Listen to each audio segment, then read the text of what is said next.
So you want to start using AI. But there's one problem. Everyone is screaming about different tools. Use ChatGPT. No, Gemini is better. Claude writes like a human. And you're just sitting there thinking, which one do I actually start with? Because let's be honest, you don't want to test 10 tools for 3 months just to realize you only needed one. So in this video, I'm giving you a brutally honest beginner's guide for 2026. No hype, no fluff, just what you should actually start with and why. Here's the truth.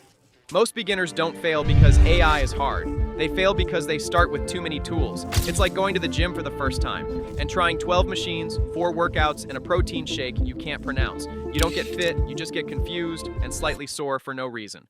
Ha ha ha. AI works the same way. You don't need everything. You need the right starting point. Step 1. Start with one tool only. If you're a beginner, start with just one, ChatGPT. Not because it's perfect, but it's the most reliable and beginner-friendly. Here's what makes it different. It actually follows instructions properly. You can say, write a script, keep it under 600 words, add humor, and structure it like a YouTube video. And it will actually do all of that. Other tools sometimes act like that one friend who says, yeah, I got it, and then does whatever they want anyway. You asked for a list. They gave you a motivational speech. Ha ha ha.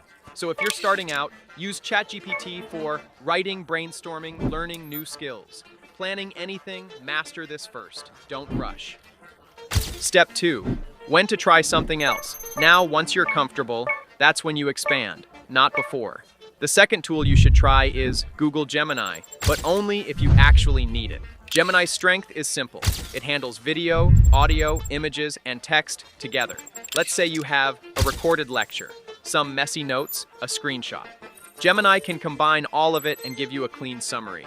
It's like that one organized student in class while the rest of us are still trying to find where we saved the file. Or worse, realizing we named it final underscore real underscore final underscore v3. But here's the catch. If you're just writing or asking questions, you don't need Gemini yet. Step 3, when you want better output. Now let's say you've been using AI for a while and you notice something. The outputs are good, but not great. That's where you bring in Claude. Claude is the tool you use when you want things to feel more human. It writes better first drafts, cleaner, smoother, less robotic, especially for scripts, emails, professional writing. It's like upgrading from instant noodles to an actual home-cooked meal. Both will fill you up, but one of them feels like someone actually cared. Ha ha ha ha ha. You'll hear about tools like Perplexity, Notion, AI, Midjourney, and 20 others. And yes, they're useful. But here's the rule. If I had to simplify everything for you, start with ChatGPT for everything. Then add Gemini if you work with media, then upgrade with Claude for higher quality output. That's it. 3 tools max, not 10, not 20. So if you've been overthinking where to start, this is your answer. Start simple. Master one tool. Expand only when necessary. Because AI isn't about using more tools. It's about using the right tool at the right time. And trust me, once you get this right, you'll feel like you just unlocked a cheat code for work. And no, sadly, it won't do your laundry yet, but give it a year. Ha ha ha.